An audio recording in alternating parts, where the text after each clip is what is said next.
Thank you very much for tuning in to Straight Outta Weston Super Mare's #1 podcast. I've got a great guest today. The podcast is all about community spirit, community groups, anything to do with Weston Super Mare. I've got someone here who is he's very much in the community at the minute. He's doing a fantastic job. So when I've seen him and I called him, was like, we need to get you on the podcast because you're doing a fantastic job. We've got Josh. Woo! Got hot louder. So Josh is from Donate to Defib, Weston Super Mare. And Josh, can you tell me a little bit about what you're doing at the minute? So our aim is to raise funds for life-saving defibrillators within our local area of Weston Super Mare and the surrounding area. We work with both Great Western Air Ambulance Charity and also Dorset and Somerset Air Ambulance. We started working with Great Western Air Ambulance Charity from my previous experience of being a student paramedic. And now I'm working for Howard's Motor Group. That's also a defib-friendly organisation. That's one of our first organisations that are defib-friendly. That means that they got a defibrillator on every single site, which was in a 3-minute walk return. So the aim is to basically raise awareness, raise funds, and raise a suitable amount of publicly accessible defibrillators within our town, of making them within a 3-minute walk return.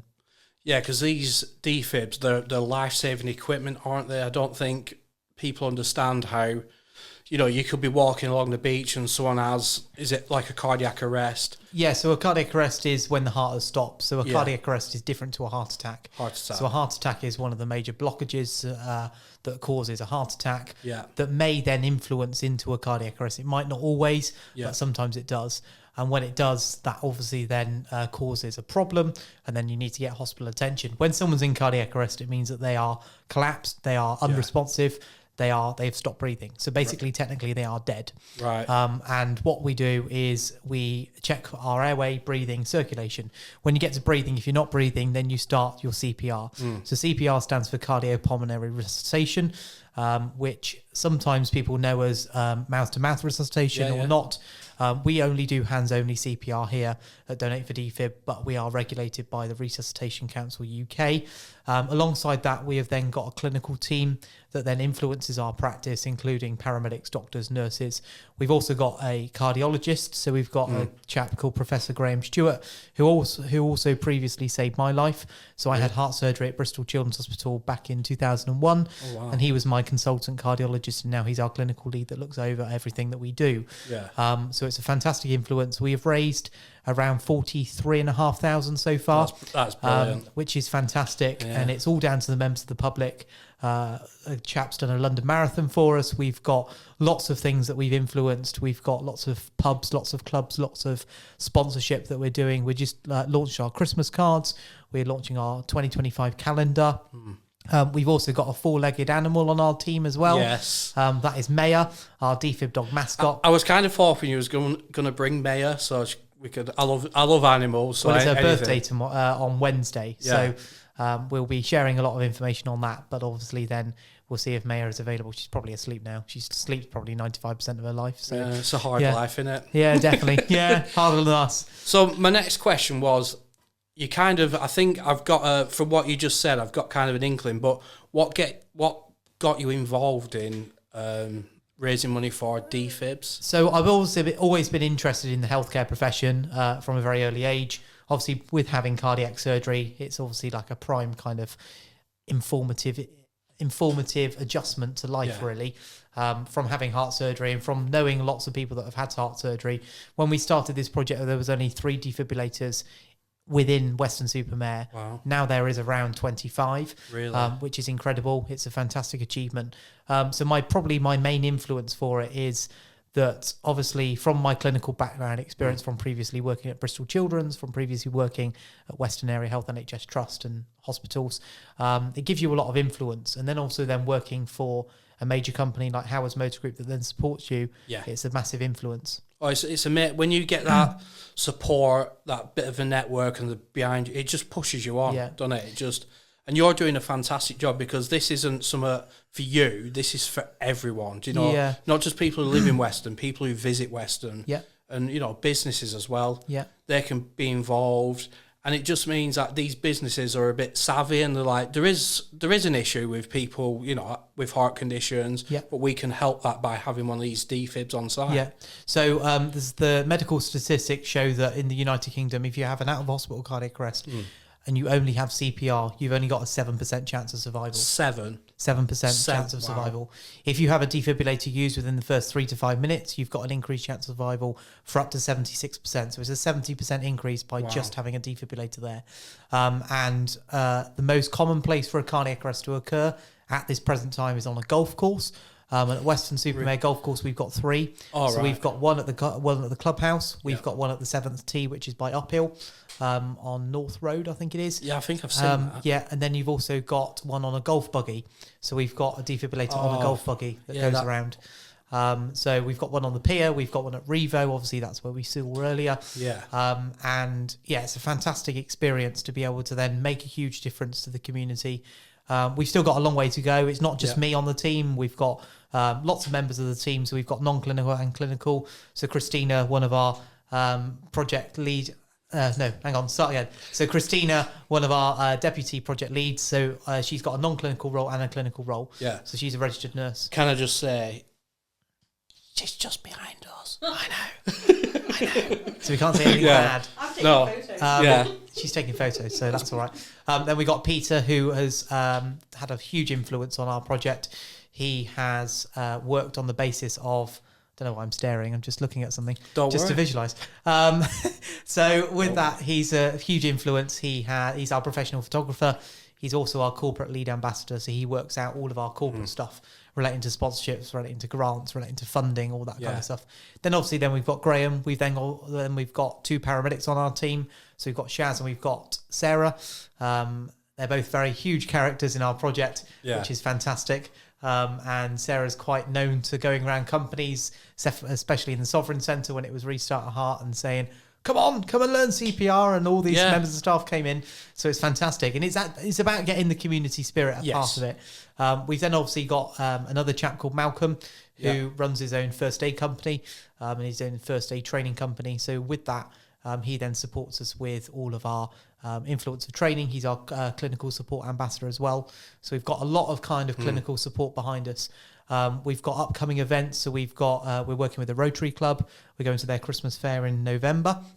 Is that in the Sovereign Centre? That's in the Sovereign Centre, on the 9th of November. We've then, we're going to be visiting Parliament with Dan Aldridge, our local MP.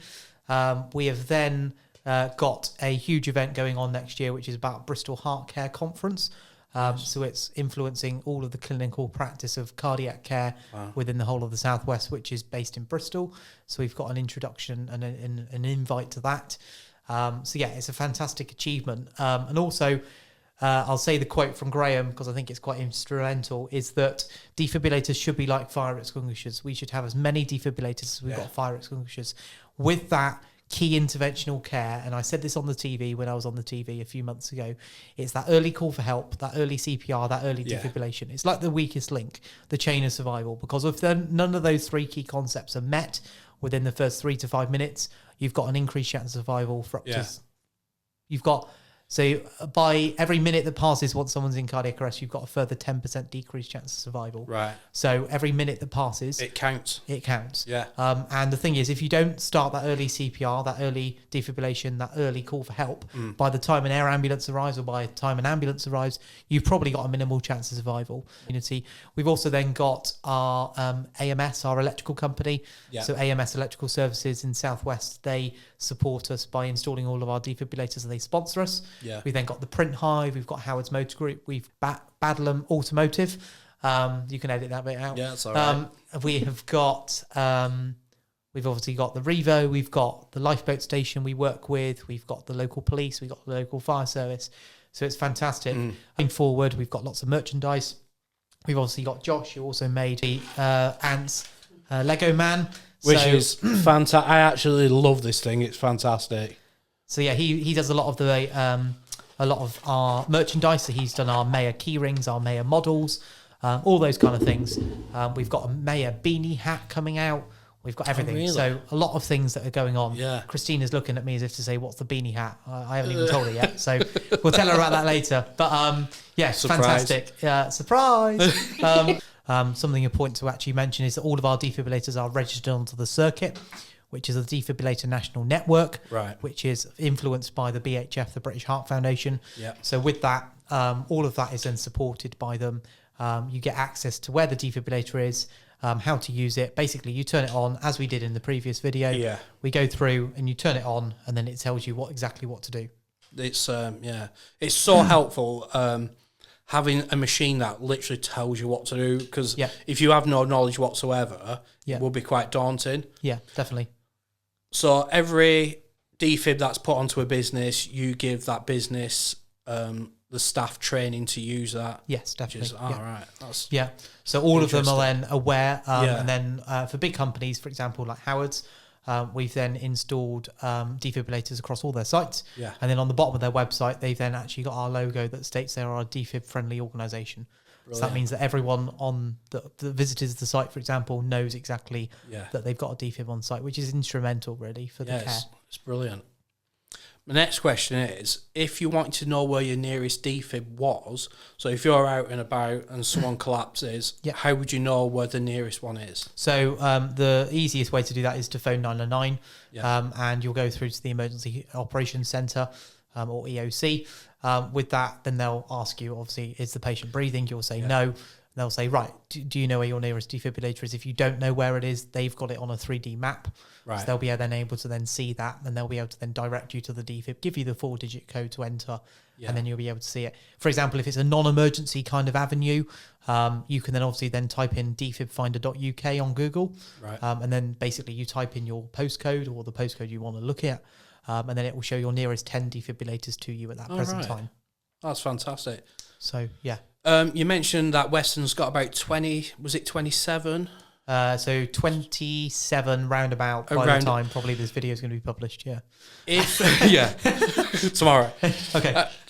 So what would be your ideal amount? Have you got an ideal amount for Weston? I know it's a bit of a tough question because, like you say, they should be like fire extinguishers where every building has one or two, multiple for bigger buildings. But what would be a good number for Weston? I think a good number for Weston will probably be over 100. Yeah. So let's start at 100 and let's work from that. But obviously, as we all know in Weston, that Weston is expanding. Yeah. One of our latest defibs that was installed by Tom, who's one of our London Marathon runners, installed a defibrillator at Locking Parklands Medical Centre. Yeah. So obviously, as we know, that Locking Parklands is a big centre. We've obviously then got industrial sites. Obviously where you work. Don't know if I'm allowed to mention that, but it's all right. I get people come to my work asking where I am. So, So with that, it's not like MI6 or anything, is it? No. MI6. So I was actually told I look like Tom Cruise, so that might be the Tom Cruise of defibs. Exactly, the Tom Cruise. There we are, the Tom Cruise of defibs. That is the one. Yeah. Don't leave that in. One of my good friends who runs. Stop laughing. One of my good friends, Shane, who runs Good News Post, called me the heart of the hero of Weston the other day. So that was an instrumental thing. Yeah. So we've got lots of nicknames. Tom Cruise. I was. At least they're all nice ones. Yeah. Well, I did go to a patient once and she hallucinated on morphine, and she thought I looked like the horse that she fell off. Then she called me Penelope for the next 45-minute journey into hospital. Penelope. I was like, "Are you allergic to anything?" She was like, "No, Penelope." But you do meet some interesting characters in Weston. But on the point of that it's all down about raising funds and awareness for defibrillators, which is the most instrumental thing we can do. Yeah. So we've talked a lot about defibrillators. Let's go down to the seafront and let's go and have a look at some. Yeah, brilliant. All right. So I'm back with Josh now. We're down the seafront and he's showing me one of the defibs, what is on the seafront. I'm just actually going to show you. So on the seafront, Revo, this is what is inside the box. Is it weighty? Because it's basically a big battery, isn't it? Yeah. Yeah, it's got some weight to it, so it's basically a big battery, wires and some pads, I'm guessing. So you open it up, and then that's how you open it, and it then automatically starts talking to you. Stay calm. Follow these instructions. Have you seen that? Make sure 999 is called now. It tells you what to do, so you know, in a situation what's quite scary, and sometimes, you know, some people need a bit of help and that, this thing actually tells you what to do, which is super useful. That then means it's rescue ready. The green button. The green button? The green disc means it's rescue ready. Right. That's awesome. Then that's a rescue pack, which then comes with scissors, comes with a razor, comes with other bits and bobs as well. So if you need to cut clothing off, you've got the stuff there to do that. Yeah. Wow. And it's got a mouth-to-mouth resuscitation face shield if you want to do resus as well. So you've got that alongside the defib. So this one is sponsored by the Rotary Club, which is a fantastic organisation. And yeah, I've seen these dotted around, but I've always wondered what is inside, because to open them you need a code. It tells you on the front how you get that code by ringing 999 and they'll give it to you.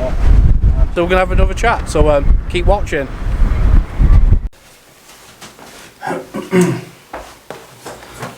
So we are back in the studio because it was super windy out there. Over to Josh. So this is a defibrillator. It can restart the heart in someone who's experienced a cardiac arrest. So it works in the way in which it enables someone to use a defibrillator relating to the chain of survival. So the chain of survival relates to that early call for help to 999, that early CPR, so starting your chest compressions, and then using one of these. Now, if something happens in a cardiac arrest, it's very vitally important that a defibrillator is used within the first 3 to 5 minutes. It is essential that defibrillators are used if they are available. If you don't know where your nearest defibrillator is, don't worry, because all of these are registered on something called the circuit, which is the Defib National Network, and then that would then link to all the ambulance services across the trust. So for example, if you was on holiday in Weston-super-Mare, you didn't know where your nearest defibrillator was, they can then direct you to where that would be, which then enables you to then have the code, which is a 4-digit number. Fantastic. Can we have a look at this kit and see? So you open it up, and then you then lift that top up, and then obviously these are the defibrillator pads. These are the pads, so you'll rip this top of the pad, and then basically that will mean that then you can then tear open the package, and then once you start opening it, so it's like this, it's got a dial around it. So you then turn that on, and it will then start talking to you. Automatic defibrillator. Unit, okay. That's brilliant. Stay calm. Check responsiveness. Call for help. Open airway. Yeah. So it goes around this cycle. It's good to have an awareness, but if you're not aware, pads to patients for a chest. so then you would then start to put the pads in the right places. It tells you where to put the pads, and this has also got a feedback loop in it, so it gives you CPR feedback. So where the squared box is there, you then do compressions on that, and it will say press harder, press faster, press slower, press harder, for example. So it will then give you that feedback. That's fantastic. Well, thanks very much for coming on. It's been real eye opener. You know, these little boxes can really save people's lives. How can people get involved and get donating to help? So if you go to our website, which is www.donatefordefibwsm.co.uk, or basically on Google just type in Donate for Defib Weston Super Mare project and it'll all come up. It's our official website. You can then contact us through our email address or through the collection boxes, or with the QR code on it, or you can then contact us with the contact us form on our website. Fantastic. So it's easy to get involved, and it's such a good cause as well. This saves lives. There's no messing around. This does save lives. Thank you very much, Josh, for coming on. Thank you guys for watching. If you want to get involved, like I said, links below.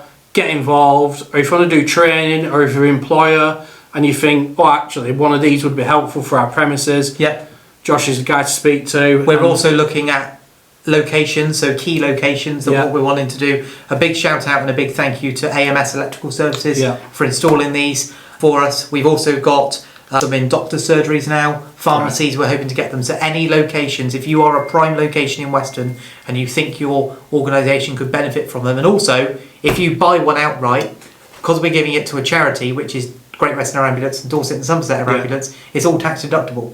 So every company can pay £1,705, which is what the defibrillator costs. And then it's then deducted from your annual tax return. Like I said, get involved and check out the links below. Thank you. Cheers, bye. Bye.